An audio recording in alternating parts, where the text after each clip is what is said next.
Hello and welcome to the Tylok burst test demonstration. I'm John Mishler, and today we're going to be taking a 1/2-inch Tylok compression fitting, intermixing it with the components of a swage lock fitting, and taking it up to the burst pressure of the tubing.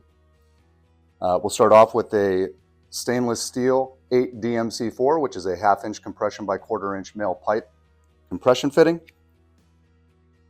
We're going to go ahead and put some Teflon nickel tape on the pipe threads. You want to put some type of thread sealant, pipe dope, or thread tape on the NPT threads of your fitting. You never want to put any type of thread sealant on the compression end of the fitting, only on the NPT threads. Start with the threads and do 2 to 3 wraps, and we should be good to go there. We're then going to take our fitting and we're going to intermix the components of a swage lock fitting. So I'm going to disassemble this fitting. As you take it apart, you have the compression body, the 2 internal ferrules, the front ferrule and the smaller rear ferrule, and the compression nut. Those are the 4 components of the double ferrule system. We're going to intermix the components of a swage lock fitting. We can intermix in any combination since the fittings are completely intermixable and interchangeable. So I can replace the rear ferrule, the front ferrule, both ferrules. In this scenario, I'm going to go ahead and replace one of the ferrules so we can see the 2 manufacturers working together. I'm going to replace the rear ferrule of the Tylok with the rear ferrule of a swage lock. When you're hand assembling a compression tube fitting, you want to make sure to get the ferrules in the proper orientation. You can't flip the rear ferrule around. So you want to make sure that the flat part of that rear ferrule seats down into the back of the nut. I'm going to then take my front ferrule, drop it into place, and then I'm going to screw the nut onto the compression body until it's hand tight. Our fitting is ready to go. We're going to use a 4-inch piece of 1/2-inch 035 wall tubing for our assembly. And that tubing is capped off with a Tylok tube cap. We're going to slide our tubing in, and we want to make sure that that tubing goes all the way to the counter bore of the fitting body, fully inserted. Once it's fully inserted, I'm going to go ahead and mark my compression nut so I know where my starting point is. And I'm going to turn that nut 1 1/4 turns past finger tight, which is the industry standard for compression fittings. Those are the installation instructions for a Tylok fitting as well as a swage lock fitting.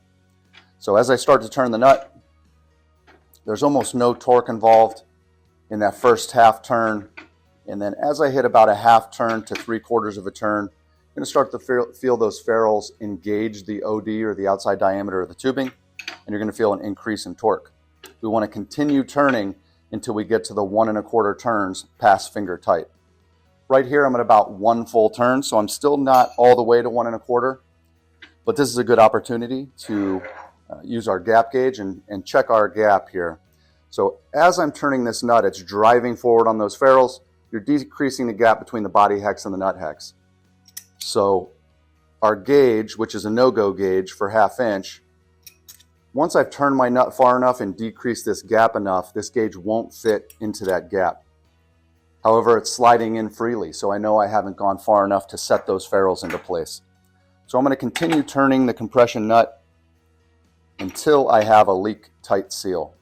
So we'll put another 1/4 turn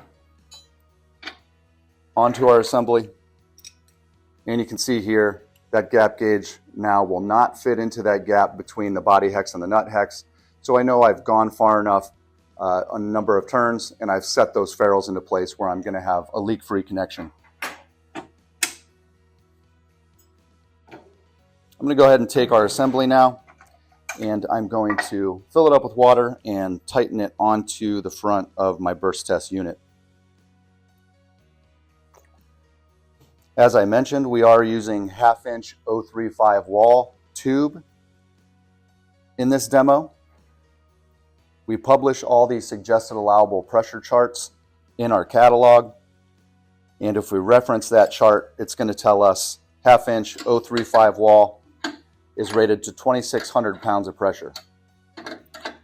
Now all those numbers in the chart have a safety factor of 4 to 1. So you're not going to experience a failure until 4 times the numbers in those charts.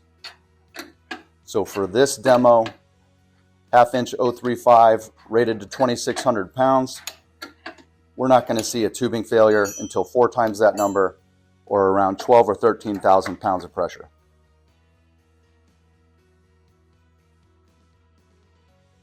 So our assembly is on the unit and we are ready to go.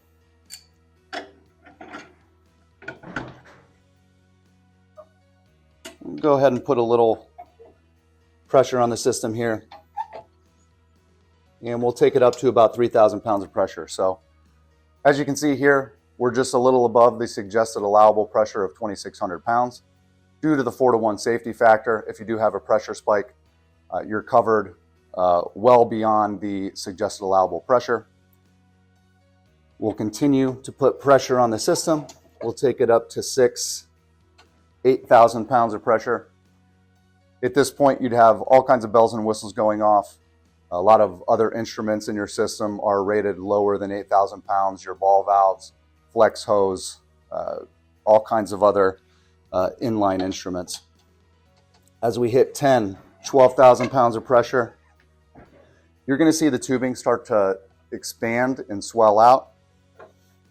1/2 inch 035 is pretty thin, so it's very flexible. And you can see it's really expanding now. So once it finds the weakest point in the material, that's when you're going to have your failure. We get asked all the time, what are the fittings rated to for pressure? We don't have a pressure rating for our fittings. The weak link in the system is always going to be the instrumentation tubing. So as I continue to put pressure, it'll find the weakest point in that material and we will have a failure.